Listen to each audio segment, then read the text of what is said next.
بسم اللہ الرحمن الرحیم۔ السلام علیکم، میں ہوں عمران عباسی۔ آپ دیکھ رہے ہیں صدائے حق کشمیر نیوز چینل۔ آج بولتا کشمیر عمران عباسی کے اس پروگرام میں بات کرنے جا رہا ہوں چڑالہ غازی آباد سڑک کی۔ یہ جو سڑک ہے اس کے حوالے سے میں آپ کو بتا چلوں کہ یہ مجاہد اول سردار عبدالقیوم خان صاحب کے آبائی حلقے کی سڑک ہے، اور ان کا جو غازی آباد اسٹیشن ہے، اس غازی آباد اسٹیشن سے یہ روڈ جو ہے چڑالہ کی طرف جاتی ہے۔ اب میں آپ کو تھوڑا سا اس روڈ کے حوالے سے جو پس منظر ہے اس کا وہ ڈیٹیل تھوڑی سی آپ کو بتا دوں۔ اس روڈ کے حوالے سے میں آپ کو بتاؤں تو یہ جو روڈ ہے، اس روڈ کو بشارت عباسی شہید سڑک کہا جاتا ہے۔ بشارت عباسی شہید جو روڈ ہے، اس روڈ کے اندر ہزاروں کی آبادی جو ہے وہ سفر کرتی ہے۔ 2005 کے زلزلے سے قبل جو روڈ بنائی گئی تھی، اس روڈ کی ریکنڈیشننگ کی گئی تھی، وہ مناسا جہاں سے بشارت شہید روڈ جہاں سے شروع ہوتی ہے کراس سے، جو آپ تمام لوگ جانتے ہوں گے، جو مناسا کراس ہے، ایک روڈ سیدھی دیرکوٹ کی طرف جاتی ہے اور دوسرا جو لنک کرتی ہے یہ اس کانڈی بیلٹ کو لنک کرتی ہے، جس کو بشارت عباسی شہید کا نام دیا گیا۔ یہ بشارت عباسی شہید ایک سینئر صحافی تھے اور یہ مقبوضہ کشمیر میں اپنی ذمہ داریاں سر انجام دیتے ہوئے یہ شہید ہو گئے تھے، اور ان کے نام سے اس روڈ کو منسوب کیا گیا تھا۔ اس روڈ کے اندر جو بہت سارے علاقے اس کے ساتھ جو اس میں جو آتے ہیں، وہ علاقے میں آپ کو بتاؤں تو ملال بگلہ ہے، پھر اس کے ساتھ آپ آگے آ جائیں تو سالیاں ہے، مندری ہے، دھنا ہے، کلس ہے، سیسر ہے، چڑالہ ہے، ناڑا کوٹ ہے، سنگڑا ہے، ریالہ ہے۔ یہ جو علاقے ہیں یہ اس روڈ کے اوپر آتے ہیں۔ اس روڈ کی تقریباً یہ روڈ 39 کلومیٹر تقریباً یہ روڈ ہے، اور اس سے زیادہ بھی ہوگی یا اس سے کم ہوگی، 39 کلومیٹر سے زیادہ ہے۔ اس روڈ کا یہ ہے کہ یہ جو اس روڈ کی جو آبادی ہے تقریباً 20,000 30,000 سے زائد کی شاید آبادی اس کے اوپر سفر بھی کرتی ہوگی، کیونکہ کیلکولیشن بہت مشکل ہوتی ہے، لیکن ہم آپ کو ایک اندازے کے مطابق بتا رہے ہیں کہ اس کی اتنی آبادی ہوگی۔ پھر یہ ہے کہ اس آبادی کے اندر یہاں پہ پھر اس روڈ کے اوپر جو لوگ سفر کرتے ہیں وہ بہت زیادہ مشکلات کا شکار ہیں۔ جگہ جگہ اس سڑک کے گڑھے پڑے ہوئے ہیں، پھر جگہ جگہ سے یہ سڑک ٹوٹ پھوٹ کا شکار ہے۔ ٹوٹ پھوٹ کا شکار ہونے کی وجہ سے جہاں پہ ایک طرف جو منٹوں کا سفر ہے وہ گھنٹوں میں طے ہو رہا ہے، پھر ٹرانسپورٹر کی جو گاڑیاں ہیں وہ کٹھارہ بن گئی ہیں اور مسافروں کو شدید مشکلات ہیں۔ جہاں تک بات کی جائے اس روڈ کی تو اس کی ریکنڈیشننگ 2005 کے زلزلے سے قبل کی گئی تھی۔ یہ مناسا سے سیسر تک جب یہ روڈ کی ریکنڈیشننگ کی گئی تو اس کے بعد یہ کہا گیا کہ چڑالہ ناڑا کوٹ کا جو علاقہ تھا، ریالہ کا، انہوں نے کہا کہ یہ ہمارے پاس فنڈ ختم ہو گئے ہیں، تو پھر زلزلہ ہو گیا، پھر اس روڈ کا کچھ بھی نہ ہو سکا۔ البتہ خان عبدالغفار خان صاحب کے محروم کے بیٹے ابرار صاحب جو تھے، انہوں نے جو ہے اس روڈ کے اوپر مشین جب وہ لے کے گئے تو پھر اس کی جو انہوں نے پتھر وغیرہ انہوں نے جگہ جگہ سے اکھاڑ پچھاڑ کی روڈ کی، انہوں نے کہا یہ روڈ بنے گی تو اس کے لیے ہم یہ کر رہے ہیں۔ پھر جو ابھی تک کی صورتحال ہے ناظرین، چڑالہ تا غازی آباد جو روڈ ہے یہ جو ہے اس وقت مکمل طور کے اوپر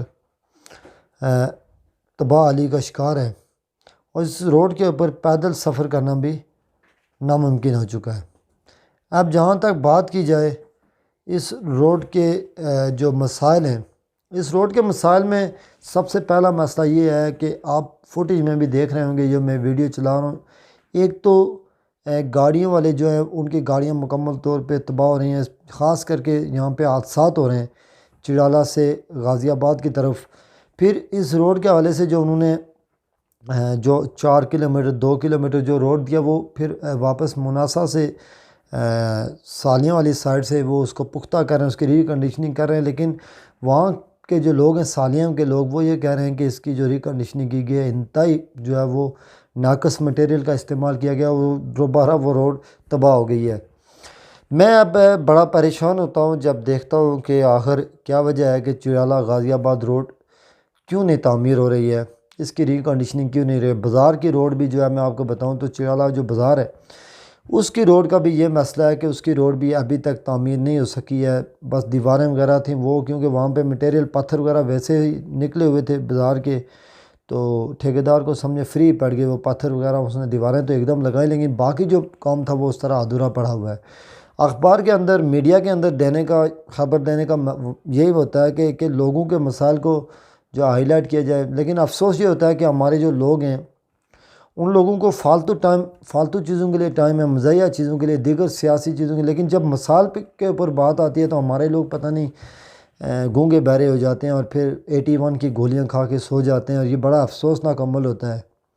یوں تو پورے آزاد کشمیر کے اندر اس سڑکوں کا بہت برا حال ہے، اگر دیکھا جائے تو سیاحت کے لیے اگر آپ نے آزاد کشمیر کو ڈیولپ کرنا ہے، یہاں پہ ایک دفعہ جو آتا ہے دوسری دفعہ توبہ کر کے جاتا ہے کہ کبھی ادھر نہیں آنا، اس کی وجہ یہ سڑکیں تباہ ہیں۔ اب جان کے اوپر کھیل کے گاڑیاں تباہ کر کے کوئی ادھر تو بار بار تو نہیں آئے گا۔ اسی طرح سے یہاں پہ جو افتخار ایوب صاحب ہیں، مسلم لیگ نون سے ان کا تعلق ہے، یہاں کے سابق وزیر اعظم سردار عتیق احمد خان صاحب جو اس وقت اسمبلی کے اندر ایم ایل اے ہیں، یہاں پہ وہ نمائندگی کر رہے ہیں۔ اس کے علاوہ یہاں پہ اپوزیشن کے اندر جو سب سے زیادہ اگر اپوزیشن کر رہے ہیں وہ میجر ریٹائرڈ لطیف خلیق صاحب ہیں، وہ بھی ہر وقت اس روڈ کے لیے احتجاج کرتے رہے ہیں۔ پھر راجہ آصف علی خان صاحب ہیں، وہ تو 5 سال بعد ہی نظر آتے ہیں، صرف الیکشن ہوتے ہیں تو وہ صرف الیکشن کمپین کے لیے وہاں پہ آتے ہیں۔ اس کے بعد یہاں پہ میں آپ کو بتاؤں تو یہ جو بڑی اہم مسئلہ یہ ہے کہ یہ جو فرض کیا ہماری جو نون لیگ کی گورنمنٹ تھی تو انہوں نے متعدد بار وعدے کیے تھے کہ اس روڈ کو پختہ کروائیں گے، لیکن افسوس کا مقام ہے کہ انہوں نے بھی اس طرف توجہ نہیں دی۔ پھر آ جاتے ہیں جناب ہم میجر ریٹائرڈ لطیف خلیق صاحب کی طرف، تو انہوں نے 12 احتجاج کیے، پیپلز پارٹی کے دور میں بھی ان کو یہ یقین دہانی کروائی کہ آپ کی یہ روڈ ہو گئی ہے، نوٹیفیکیشن ہو گیا، جو کچھ بھی ہو گیا، لیکن کچھ بھی نہیں ہوا۔ اب اپوزیشن کا کام ہوتا ہے احتجاج کرنا، اور جو لوگ ہوتے ہیں ان کا جن کے پاس اتھارٹیز ہوتی ہیں ان کا کام بھی بنتا ہے کہ اگر عوام کا جو احتجاج درست تھا تو اس کے اوپر وہ کام کریں، وہ بھی نہیں ہو سکا۔ پھر یہ ہے کہ سردار عتیق احمد خان صاحب ہیں، وہ بھی جو ہے مؤثر طریقے سے، ابھی انہوں نے کچھ جو ہے وہ ڈیٹیل بھیجی ہے آگے، لیکن انہوں نے بھی اس طرف توجہ نہیں دی۔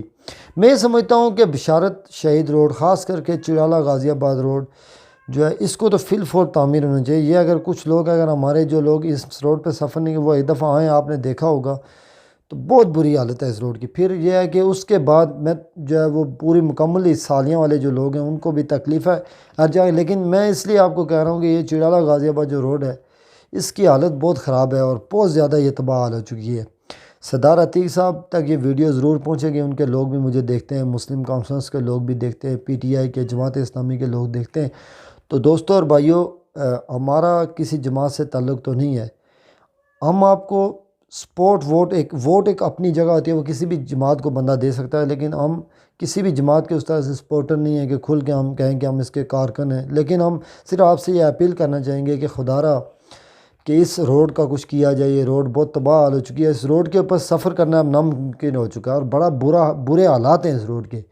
تو میں سمجھتا ہوں کہ ہمارے جو لوگ ہیں، جو اس وقت سیاسی جماعتیں ہیں، جن کا بھی یہاں پہ ہر جماعت کا بندہ سفر کرتا ہے،